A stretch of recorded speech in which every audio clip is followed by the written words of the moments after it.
around Dodge City and in the territory on West, there's just one way to handle the killers and the spoilers, and that's with a U.S. Marshal and the smell of Gunsmoke.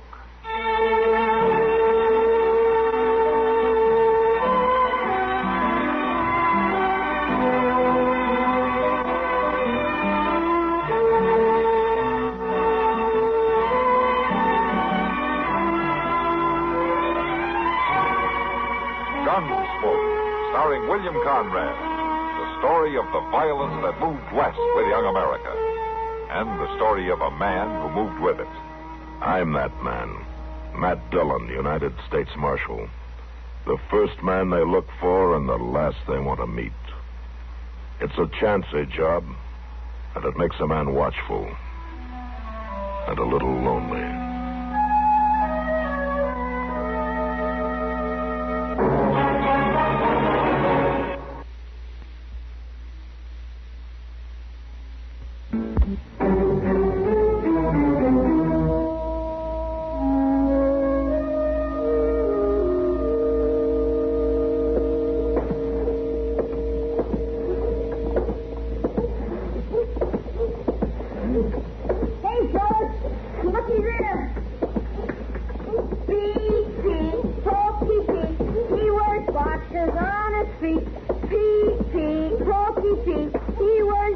Now, Chester, you stop that. Idea. Now, you leave that poor old man be. Well, I ain't doing nothing, Chester. Well, it ain't right you tormenting old Pete like that. All the fellas do it, Chester. It don't mean nothing. Old Pete don't care. How do you know he don't care? Well, he don't say nothing. It don't make no difference if he says nothing or not. Just ain't right teasing a body for no reason at all. He's awful funny looking, Chester. Well, now, ain't that a shame?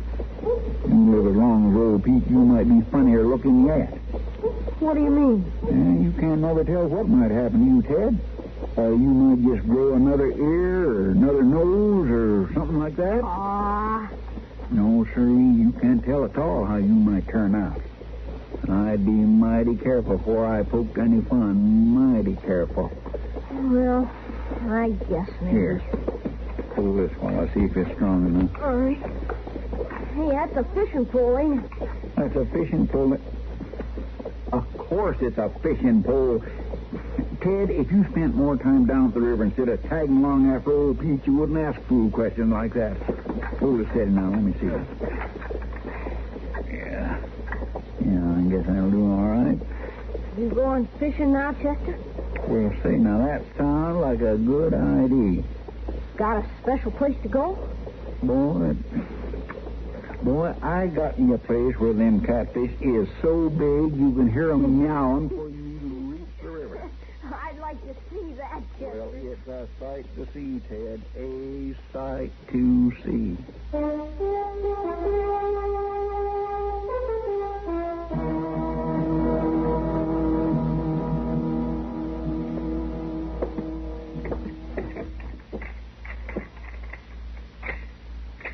That's real nice. Yeah. That's just what you need, Matt. Another gun. What do you mean, Doc? Why, your office is full of them now. Well, now, this is a new model, Doc. I wanted the marshal to look it over for me before I ordered any number of them. It's a centerfire repeater. Centerfire, whatever that means. Well, if it works right, it means something mighty good, Doc, as far as rifles are concerned. I'll tell you that. Well, they say it works all right, Marshal. Uh-huh. And they're making it in three sizes, a 15-shot rifle, a 12-shot carbine, and a half-size 6-shot. Huh. It's a new kind of gun, Doc. If folks had put as much time in on inventing things to cure people with as they do inventing things to kill them with, it would... Hello, Pete. I'll be right with you, Pete. Then go ahead, Charles. You wait on him, huh? I try to take care of him right away when he comes in. He don't come in very often. Sure, go ahead. Take your time. Yeah. All right, now, Pete, what can I do for you this month?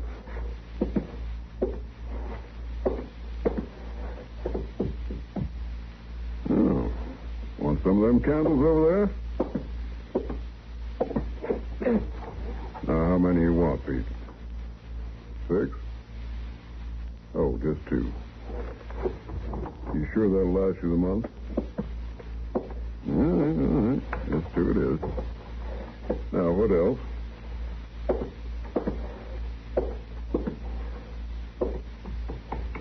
Beans. All right. Now, I'll tell you what I'll do. I'll start pouring them out. You let me know when to stop, huh? You just raise your hand, Pete, when I pour out enough.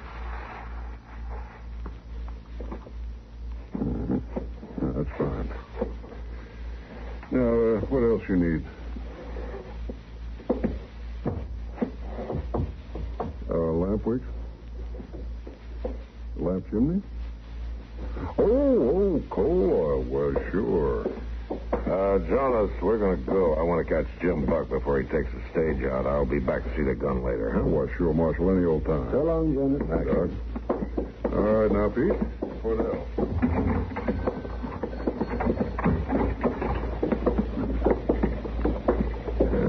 Pete's a strange old coot, isn't he?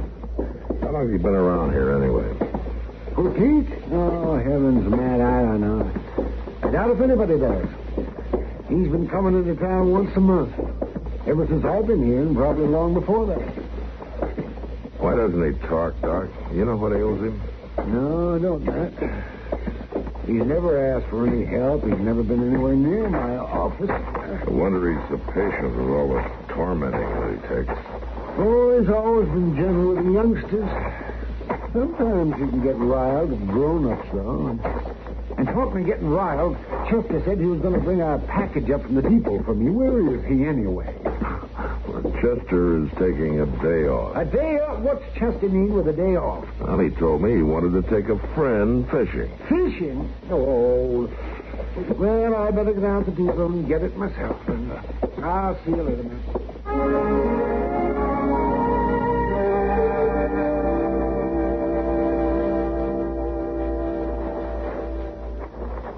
I don't hear no catfish meowing, Chester. We're right on the bank, too. Well, now, see, it's just the wrong time of day. They don't seldom do it when the sun's so high. You're more likely to hear them carrying on around supper time.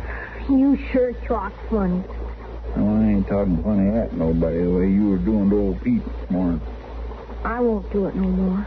It's a good thing. Might not come out so good next time.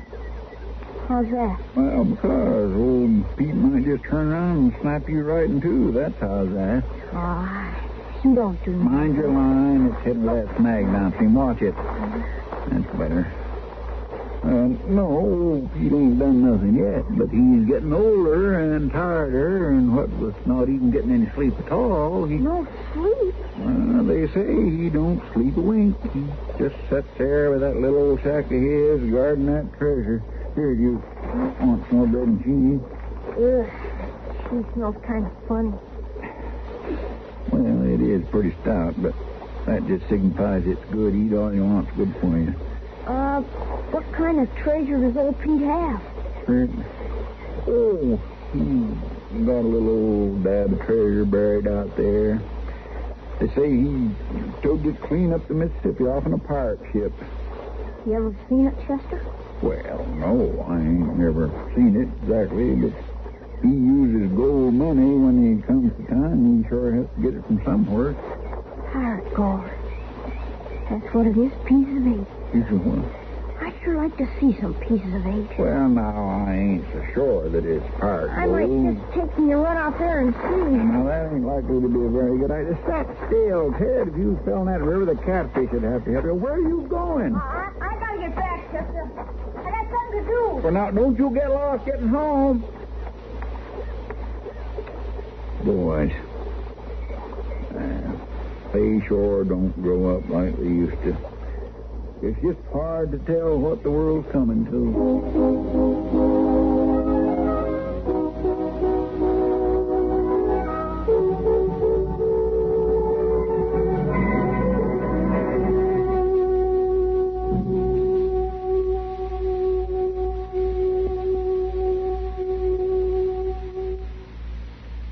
Everywhere you go, across the country trip or across the street party, You carry the fun with you when you own a Columbia stereophonic high-fidelity phonograph. There's a marvelous selection of 7 new portable models in smart new color combinations at your Columbia phonograph dealer, from which you may choose. Each one is a masterpiece of design and beauty. More quality, more features, and more styling have been built into these sturdy portables than ever before. How much fun you'll have enjoying all the wonderful new sound of stereo records. Regular records take on new beauty, too, when played on handsome Columbia portables. You'll be amazed at the big console sound that is reproduced by Columbia portable stereophonic high-fidelity phonographs. You'll thrill to the excitement of Stereo One by Columbia, #1 in the wonderful world of sound. And Columbia portables are economical, too. Prices start as low as $24.95. See them and hear them at your Columbia phonograph dealer.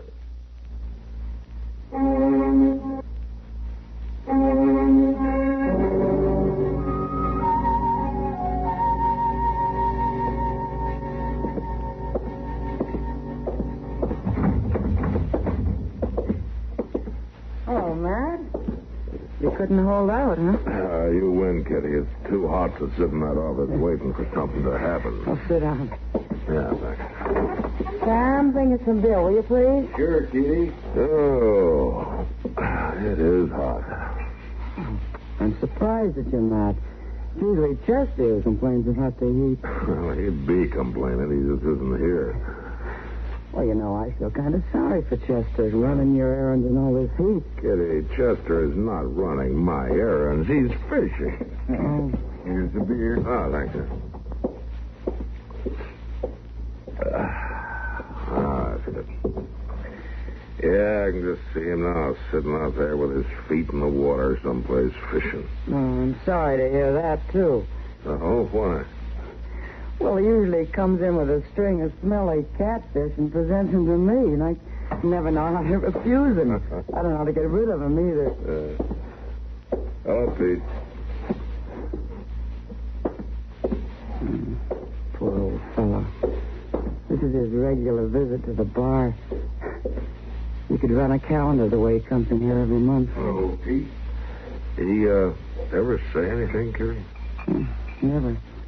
Just puts his money down on the bar, has 3 drinks, no more, no less, and walks on out. He keeps to himself pretty much, doesn't he? Mm-hmm. I wish everybody who steps up to that bar would be as quiet. Yeah. Those two just coming in to hear you. Bring the bottle. Bring it up here. Hey, little lady. Come on up here and have a drink with us. Come on, have a drink. No, thanks, boys. Not right now. You come up here, and I'll tell you what I'll do. I'll pay for all the glasses I buy. Oh, looks like I better go up there and settle it. Looks like we're both okay. Now, that's better. You come with her, mister, all right? I'll buy it for you, too. No, thank you. Move right in here. Come on. Give him room, Reed. Well, it ain't me, Mort. It's that big galoot. Well, move him down. Go on, old man. Move along. And don't bother Pete, boys. We got room. Go on, old man. Move. Now, boys. Ain't you here good? Answer me. Ain't you here good? Now, look here. Somebody ought to get a civil answer. All right. That's enough pushing. You think she's too good to talk to me? I'll fix him.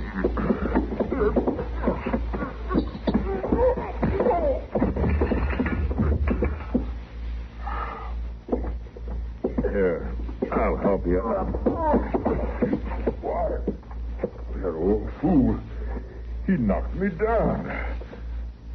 I'll fix him. Pete's a little tougher than he looks, isn't he? I'll fix him good. Whatever he did to you, you had it coming. I'm going to get him. No. What you're going to do is get out of here and sober up. Maybe I will for now, Marshal. Maybe I will for now. But that uppity old man ain't going to get away with it. And there ain't nothing you can do about it. I wouldn't count on that.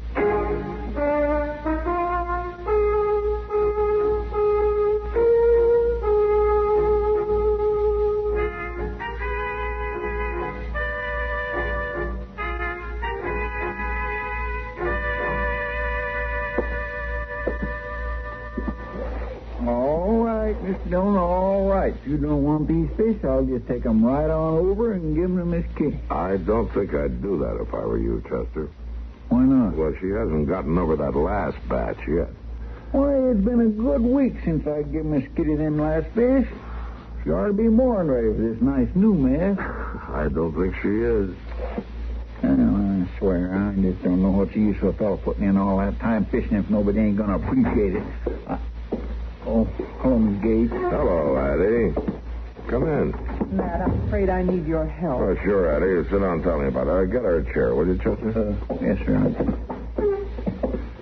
Here you are. Thank you, Chester. All right, Addie, what's the trouble? It's my boy, Ted. Why, he's a nice young'un. He couldn't be in no trouble. Never mind, Chester. What about Ted? Well, he isn't home. Wasn't home all day. Didn't come home to supper. That's not like him, Matt. I'm afraid for him. Oh, no, Addie, boys his age get to feeling pretty big. Sometimes they just forget to come home right on time. Not Ted. Ever since his pa died, he's taken great stock in doing the evening chores for me. He wouldn't just run off. Shucks, Miss Gates, he's bound to be all right. I seen him this afternoon looking just as fine. You saw him? Sure, we was fishing together. Did he come back to town with you? Well, no, ma'am, he didn't. He come back before I did. I kind of wondered about it, too, at the time. How's that? Well, it sure seemed like he was took with the story I was telling him about old Pete and all. But I just started telling him the best part when Ted went on. What part was that, Chester? The part about how old Pete sets up all night guarding that buried treasure. What buried treasure? Well, now, I don't really take much stock in it, but the boys seem to be pretty took with it. Chester, what did you tell him? Well, now, lots of people think old Pete's got some pirate's gold buried up there somewhere. Matt, that must be where the boy went. Yeah, he might have, Addie. Chester, go get the horses. Yes, sir. Don't worry, Addie. If he's there, we'll bring him back.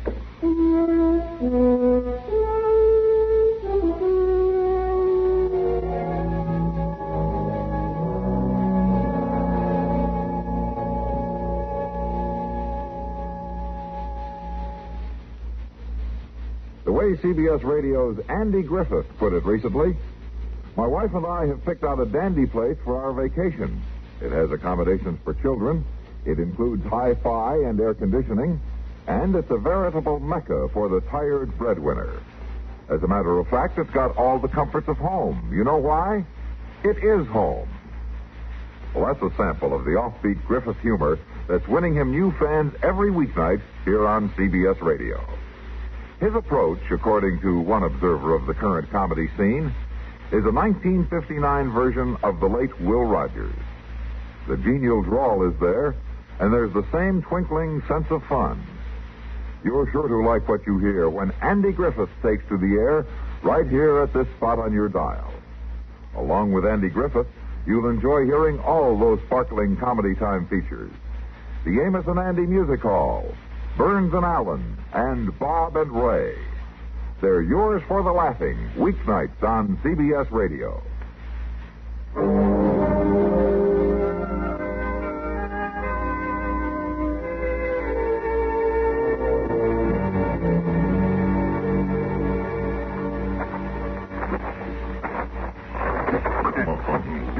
Stop dropping your feet. I ain't so anxious to get there. Told you I was going to get even with the old man, didn't I? I don't see what he done so bad to get his shack burned down. He's got it coming to him. But he didn't do nothing so bad. Well, he didn't sass you. He didn't even say nothing. Shut up and watch where you're going. I can't help it, Mort. I can't see where I'm going. You'll rouse the old man for sure. I don't see why we couldn't have rid up this far. I don't want no horses stomping around. You're bad enough. Now shut up. I want to burn him out without no warning. Here, quiet. It's a kid. Let go, mister. Here, you be quiet. You be quiet. What are you doing here? Why? Walk soft. I was just watching for him to come out and guard the treasure, that's all. What's he talking about, Mort? What are you doing here? Come on now, let's have the truth. That's the truth, Mr. Honest. It's pirate treasure. Who told you that? The man from Marshall's office. He says Pokey Pete sits up all night gardening. You better not try to fool me, boy. I ain't fool. Cross my heart, I ain't. All right, then. Where's it buried? Oh, I don't know. Oh, you better tell me. Come on, boy. Let the boy go. That foolish old man ain't got no gold. Why, he don't even have a decent pair of boots. Maybe he does and maybe he don't. But it's sure worth finding out. Oh, come on, boy. You tell me where it's buried. I don't know. He's the only one who knows where he is. The old man's the only one. Did you hear that, Reese? I heard it. Well, he was too uppity to talk to us before, but we'll sure get some talk out of him this time. I thought we was just going to sneak up and burn the place. We'll burn it after we talk to him, Reese. After we make him talk. Come on. Please, mister. Can I go now? What's the matter, Sonny? Don't you want to see the treasure? Well, I want to go home. You ain't going home yet, Sonny. Not just yet.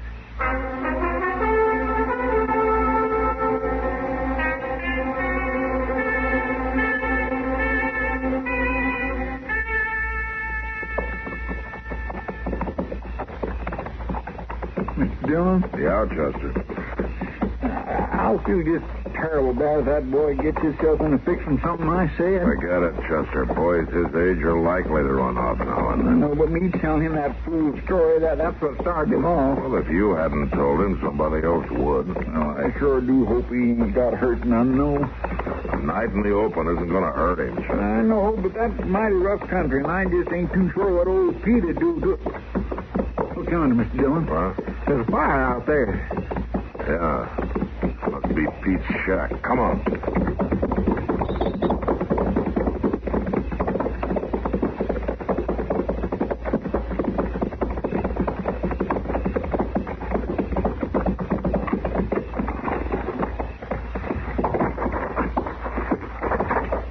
Look around, see if anyone's around here. There, Mr. Dillon, just outside the door. Oh, yeah.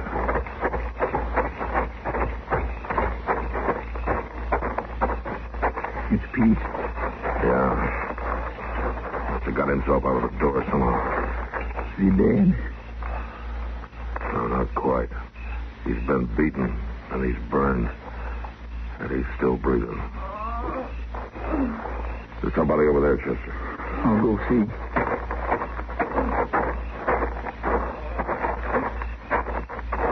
Oh, my gracious.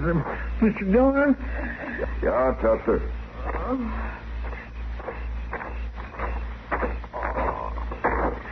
It's Ted. I found Ted. He's been hurt, too. Looks like he's coming out of it. I don't say nothing. Take it easy, Ted. You're all right now. Don't hit me, mister. Nobody's going to hit you, Ted. It's Marshal Dillon. Marshal, don't let him get me, Marshal. Don't let him beat me like they did old Pete. Nobody's going to beat you, Ted. You're all right now. I kept asking him, beating him, asking him, beating him.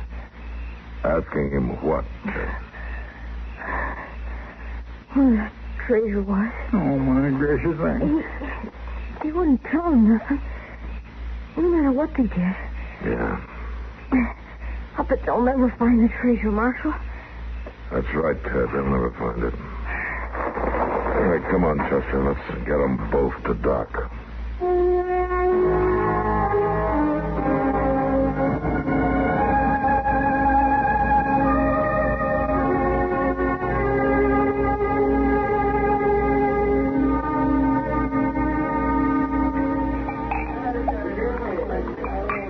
Come on, Mort. Drink up and let's get out of here. Oh, quit your fussing, Reese. Ain't no hurry. I thought we was just coming through Dodge to get supplies. Well, we got him, didn't we? It just ain't smart to stand around drinking. I don't like it. I'd sooner be headed for Texas. We'll head there. Now, just don't push me. I want to put some distance between me and that shack. There ain't no shack no more. Ain't nobody know we was there. The kid does. I took care of the kid. Now, quit fussing at me. You two. You're under arrest. Marshal, there must be some mistake. There's no mistake. Get the guns, Chester. Yes, sir. You ain't getting my gun. You got no right. You got some idea of resisting arrest, mister?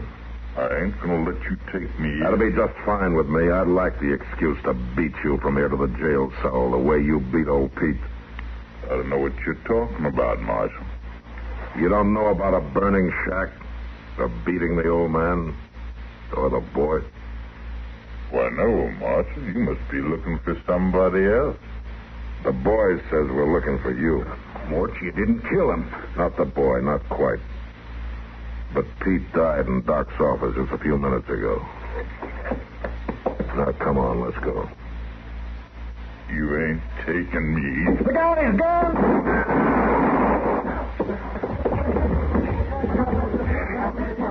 You got him, Mr. Dillon. Yeah. Bring the other one along. Now, wait a minute. Now, it wasn't my idea. You did your share. It wasn't my fault. I didn't mean no harm. It was the old man's fault. How do you figure that? Well, if he hadn't have been so uppity about talking, we wouldn't have beat him so bad.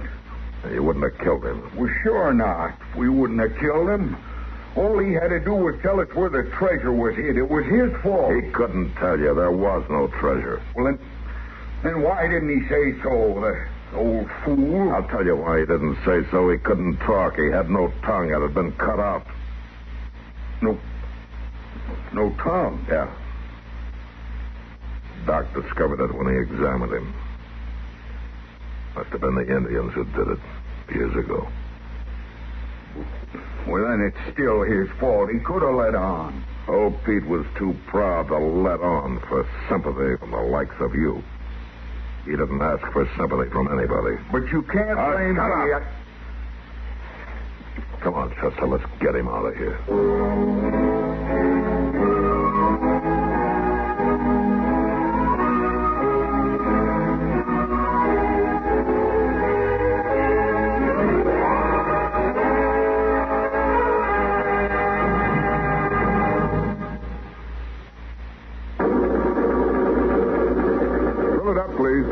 Aha, valve lifter noise. That engine sure needs new Case-ICE 3C heavy-duty crankcase concentrate. Well, it certainly needs something.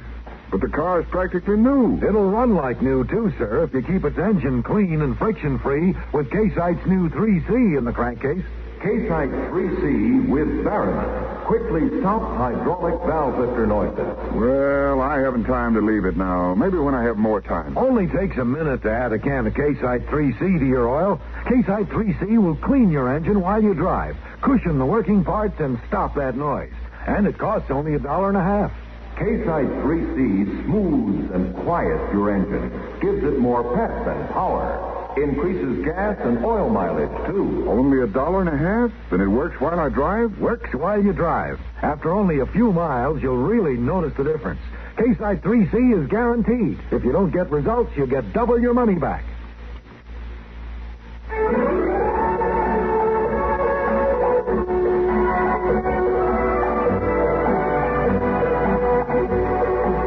Gunsmoke.